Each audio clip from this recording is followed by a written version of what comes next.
Abşeronda 36 yaşlı qadın dünyasını dəyişib, hazırda ölümün dəqiq səbəbləri araşdırılır. Lakin yayılan iddialara görə qadın ona vurulan iynədən sonra şoka düşərək ölüb. Bəs həqiqətən də qadının ölüm səbəbi ona vurulan iynə olub, yoxsa zəhərlənməsi? Daha ətraflı növbəti sujetimizdə. Heç nə, uşaq gedib açıb qapını görüb ki, ağzı qan, köpük gəlib. Abşeronda qadın bədbəxt hadisə nəticəsində dünyasını dəyişib. 36 yaşlı Xəyalə Əliyeva səhhətində yaranan narahatlıq səbəbindən Abşeron rayon mərkəzi xəstəxanasına müraciət edib. Sistem qoşublar, həm oğlu xəstə idi, həm xala xəstə idi. Heç nə getdilər, gəldilər. 2 saat xalası deyəsən deyib ki, mən gedirəm otağa yatmağa da 2 saata. Bəs halı pisləşdiyi üçün xəstəxanaya müraciət edən qadın xəstəxananı tərk etdikdən sonra zəhərlənmədən yoxsa ona vurulan iynədən dünyasını dəyişib? Xəstəxanada idi, belə deyim. Gəlib elə bir ki evə, halı pisləşib, krafatda, yıxılıb yerə.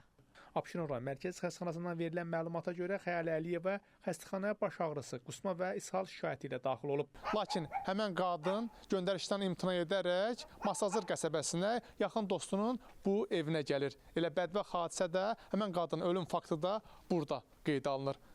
Hadisənin təfərrüatlarını öyrənmək istəsək də qapını üzümüzə açmadılar. Aparılan müayinələr nəticəsində ilkin olaraq dispepsiya və baş ağrısı diaqnozları təyin olunan pasiyentin qida zəhərlənməsi şübhəsi nəzərə alınaraq onun kliniki tibbi mərkəzin toksikologiya şöbəsinə təxliyə olunması tövsiyə edilib. Lakin Xəyalə Əliyeva yazılı müraciətdən imtina edib.